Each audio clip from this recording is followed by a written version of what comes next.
महाकुंभ 2025 ये दुनिया का सबसे बड़ा धार्मिक आयोजन तो है ही, साथ ही ये भारत के प्रशासनिक और ब्यूरोक्रेटिक प्रयासों का एक जीवित उदाहरण भी है। एक ऐसा आयोजन जिसमें न केवल लाखों श्रद्धालु हिस्सा लेते हैं, बल्कि प्रशासनिक और सुरक्षा व्यवस्था को संभालने वाले अधिकारी, कर्मचारी और एजेंसियां इस विशाल आयोजन को सुचारू रूप से चलाने में अपनी पूरी ताकत लगा देते हैं। महाकुंभ 13 जनवरी से शुरू हो चुका है और इसके लिए हर विभाग और ब्यूरोक्रेटिक तंत्र को मुस्तैदी से तैयार किया गया है। यह आयोजन अब तक के सबसे बड़े धार्मिक आयोजनों में से एक है, जिसमें अनुमानित 40 करोड़ श्रद्धालु आने की संभावना है। इस वीडियो में हम चर्चा करेंगे कि किस प्रकार प्रशासन और ब्यूरोक्रेसी ने इस आयोजन के प्रबंधन को संभाला है और कौन से महत्वपूर्ण अधिकारी हैं जो इस ऐतिहासिक आयोजन के संचालन में जुटे हैं।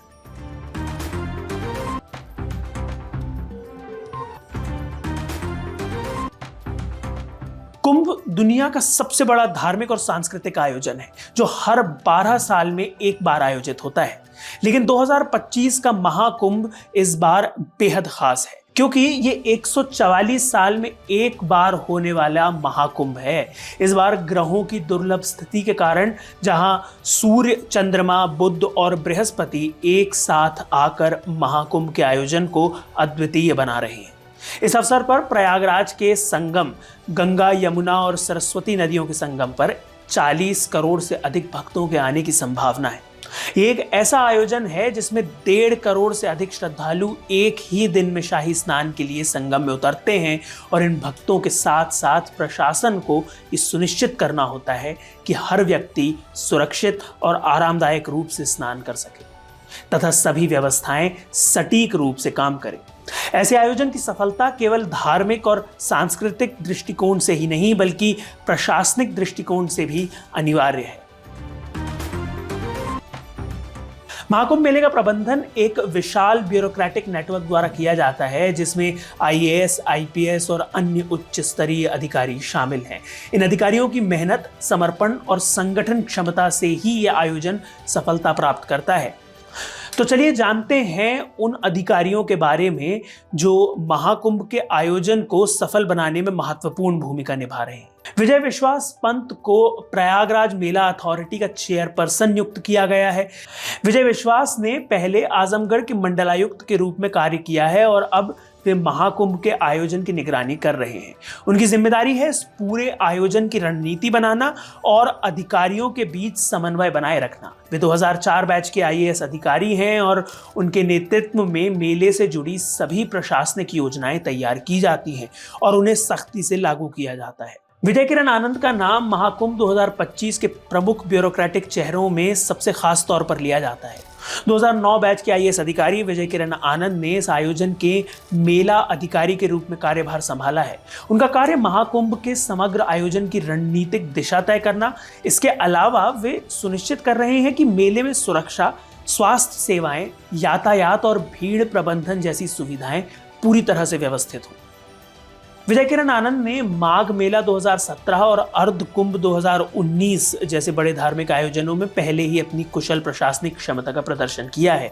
अब महाकुंभ 2025 में इस विशाल आयोजन की जिम्मेदारी उनके कंधों पर है। उनके नेतृत्व में सुरक्षा से लेकर टेंट, जलापूर्ति और अन्य व्यवस्थाओं तक हर पहलू पर निरंतर काम किया जा रहा है। विजय किरण आनंद का वित्तीय और प्रशासनिक कौशल जो उन्होंने अपने चार्टर्ड अकाउंटेंट बनने के दौरान अर्जित किया था, ने उन्हें इस तरह के बड़े आयोजनों को प्रबंधित करने के लिए एक अलग नजरिया दिया है। वैभव कृष्ण 2010 बैच के एक कुशल आईपीएस अधिकारी हैं, जिन्हें इस बार महाकुंभ 2025 का डीआईजी नियुक्त किया गया है। मूल रूप से उत्तर प्रदेश के बागपत जिले के रहने वाले हैं। उन्होंने आईआईटी रुड़की से मैकेनिकल इंजीनियरिंग में बीटेक किया है और इसके बाद यूपीएससी सिविल सर्विसेज एग्जाम 2009 में 86वीं या 86th रैंक हासिल कर आईपीएस बने। वैभव कृष्ण का प्रशासनिक जीवन हमेशा से चर्चा में रहा है। नोएडा में एसएसपी रहते हुए उन्होंने कई बड़े मामलों को सफलतापूर्वक निपटाया, लेकिन उनकी ईमानदारी और कड़े अनुशासन के कारण उन्हें कई चुनौतियों का सामना भी करना पड़ा। 2020 में एक विवाद के चलते उन्हें निलंबित कर दिया गया, लेकिन मार्च 2021 में वे फिर से बहाल हो गए। उनकी बहाली के बाद उन्होंने पुलिस अधीक्षक प्रशिक्षण और सुरक्षा लखनऊ का कार्यभार संभाला और जून 2024 में डीआईजी आजमगढ़ रेंज बने। यहां उन्होंने भ्रष्टाचार के खिलाफ कठोर कार्रवाई करते हुए बलिया में छापेमारी की और 18 पुलिसकर्मियों को निलंबित किया जो अवैध वसूली में लिप्त पाए गए थे।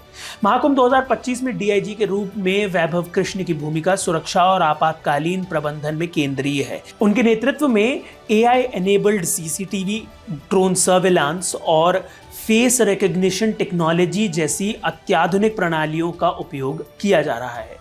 इन तकनीकों के माध्यम से वे भीड़ प्रबंधन, सुरक्षा खामियों की पहचान और संदिग्ध गतिविधियों पर नजर रखने का काम कर रहे हैं। उनकी तकनीकी दक्षता और सख्त अनुशासन ने उन्हें महाकुंभ जैसे विशाल आयोजन के लिए एक आदर्श सुरक्षा प्रमुख बना दिया है। राजेश द्विवेदी, जो एसएसपी कुंभ मेला के रूप में कार्यरत हैं, वे मेले की सुरक्षा व्यवस्था की निगरानी कर रहे हैं। महाकुंभ मेला एक विशाल और संवेदनशील आयोजन है। यहाँ लाखों लोग एक साथ आते हैं, इसीलिए सुरक्षा की जिम्मेदारी अत्यधिक महत्वपूर्ण है। राजेश द्विवेदी की अगुवाई में पुलिस बल और सुरक्षा एजेंसियां प्रत्येक स्पॉट पर मौजूद हैं, चाहे वे सीसीटीवी सर्विलांस हो, ड्रोन टेक्नोलॉजी हो या स्नाइपर और शार्प शूटर्स की तैनाती हो। उनकी देखरेख में 50,000 से ज्यादा पुलिसकर्मी तैनात किए गए हैं जो भीड़ नियंत्रण, श्रद्धालुओं की सुरक्षा और कानून व्यवस्था बनाए रखने का कार्य कर रहे हैं। मनोज कुमार शर्मा, जो एनडीआरएफ के डीआईजी हैं, वे आपदा प्रबंधन और सुरक्षा सुनिश्चित करने में महत्वपूर्ण भूमिका निभा रहे हैं। उनका कार्य है किसी भी आकस्मिक घटना या आपदा की स्थिति में त्वरित प्रतिक्रिया देना। एनडीआरएफ, एसडीआरएफ और अन्य बचाव टीमें इस बार महाकुंभ में तैनात की गई हैं ताकि कोई आपातकालीन स्थिति उत्पन्न होने पर तुरंत सहायता भेजी जा सके। महाकुंभ मेला 2025 के आयोजन के लिए जो बुनियादी ढांचा तैयार किया गया है वो एक विशाल प्रशासनिक प्रयास का परिणाम है। प्रशासन ने सुनिश्चित किया है कि हर छोटे से छोटे पहलू पर ध्यान दिया जाए। इस बार के महाकुंभ के लिए 1,60,000 टेंट्स और 1.5 लाख टॉयलेट्स बनाए गए हैं। इन टॉयलेट्स की सफाई के लिए 15,000 सैनिटेशन वर्कर्स की तैनाती की गई है। इसके अलावा 1250 किलोमीटर लंबी पाइपलाइन भी बिछाई गई है ताकि 50,000 पानी के कनेक्शन सुनिश्चित किए जा सके। इस बार 2,700 सीसीटीवी कैमरे लगाए गए हैं जो एआई से लैस हैं और इनकी मदद से भीड़ की निगरानी की जा रही है। साथ ही ड्रोन का उपयोग भी किया जा रहा है ताकि सुरक्षा व्यवस्था को और सुदृढ़ बनाया जा सके। महिला श्रद्धालुओं की सुरक्षा को प्राथमिकता दी गई है। इस बार 3 महिला पुलिस थाने और 10 पिंक बूथ स्थापित किए गए हैं और महिला पुलिस कर्मियों की एक बड़ी टीम तैनात की गई है। एनडीआरएफ, एसडीआरएफ और अन्य टीमें महाकुंभ के दौरान आपातकालीन स्थितियों से निपटने के लिए तैयार हैं। इसके अलावा 54 स्टैंडर्ड ऑपरेटिंग प्रोसीजर्स या एसओपीज तैयार किए गए हैं ताकि किसी भी आपात स्थिति में त्वरित कार्रवाई की जा सके। महाकुंभ में 40 करोड़ से ज्यादा श्रद्धालुओं के आने की संभावना है और ऐसी भीड़ का सही तरीके से प्रबंधन करना एक बड़ी चुनौती है।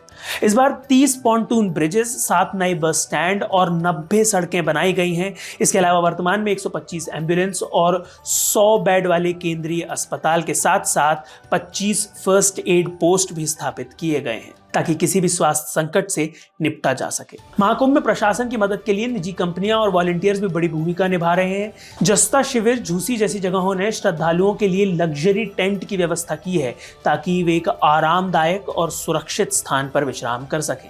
इस बार 1500 गंगा सेवा दूत, जो कि स्वयं सेवक हैं, वो भी तैनात किए गए हैं जो श्रद्धालुओं की मदद के लिए मौजूद रहेंगे। कुंभ 2025 न केवल भारत का सबसे बड़ा धार्मिक आयोजन है बल्कि एक प्रशासनिक सफलता का भी प्रतीक है।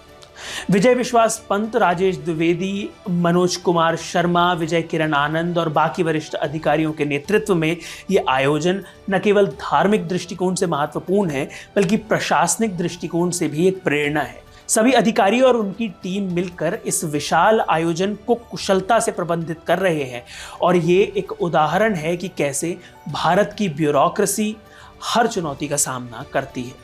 अगर आप में से किसी ने इस बार का कुंभ अटेंड किया है तो आप अपना अनुभव कमेंट्स में हमारे साथ साझा कर सकते हैं। अब आगे बढ़ते हैं और नजर डालते हैं इस हफ्ते की बड़ी खबरों पर। बिहार के सिंघम के नाम से मशहूर आईपीएस शिवदीप लांडे का इस्तीफा औपचारिक रूप से गृह मंत्रालय द्वारा स्वीकार कर लिया गया है। 2006 बैच के आईपीएस अधिकारी शिवदीप लांडे ने 19 सितंबर 2024 को सोशल मीडिया के माध्यम से अपनी सेवा से इस्तीफा देने की घोषणा की थी। उस समय वे पूर्णिया रेंज के आईजी या इंस्पेक्टर जनरल के पद पर तैनात थे। शिवदीप लांडे को उनकी ईमानदारी, सख्त अनुशासन और जनता की सेवा के प्रति समर्पण के लिए जाना जाता है।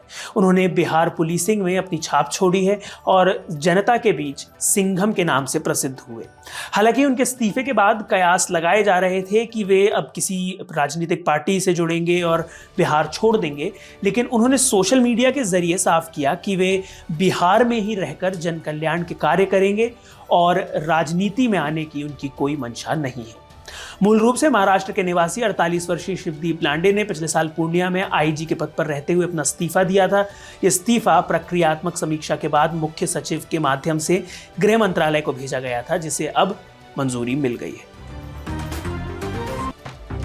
सुप्रीम कोर्ट ने बुधवार को पूर्व आईएएस अधिकारी पूजा खेडकर की गिरफ्तारी पर 14 फरवरी तक अंतरिम रोक लगा दी। यह मामला ओबीसी और दिव्यांग कोटा के तहत आरक्षण लाभ के कथित दुरुपयोग से जुड़ा है। जस्टिस बीवी नागरत्ना और सतीश चंद्र शर्मा की पीठ ने खेडकर की अग्रिम जमानत याचिका पर सुनवाई करते हुए दिल्ली सरकार और यूपीएससी को नोटिस जारी किया है।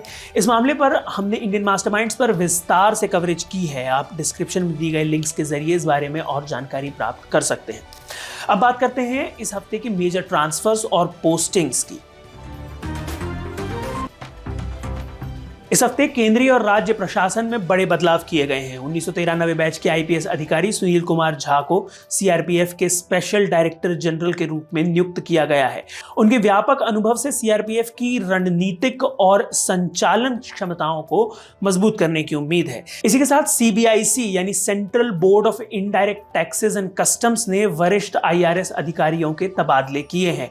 रामनिवास को principal chief commissioner CGST Chennai और के.आर. उदय भास्कर को principal chief commissioner CGST Mumbai नियुक्त किया गया है। उधर उत्तर प्रदेश सरकार ने गुरुवार रात एक बड़ा प्रशासनिक फेरबदल करते हुए 31 आईएएस अधिकारियों का तबादला किया है। लखनऊ और कानपुर सहित 14 जिलों में नए जिलाधिकारी नियुक्त किए गए हैं। विशाख को लखनऊ का नया जिलाधिकारी बनाया गया है, जबकि राकेश कुमार सिंह और सूर्यपाल गंगवार को मुख्यमंत्री के सचिव के रूप में पदोन्नत किया गया है। शैलेंद्र कुमार सिंह को आगरा मंडलायुक्त और संगीता सिंह को अलीगढ़ मंडलायुक्त नियुक्त किया गया है।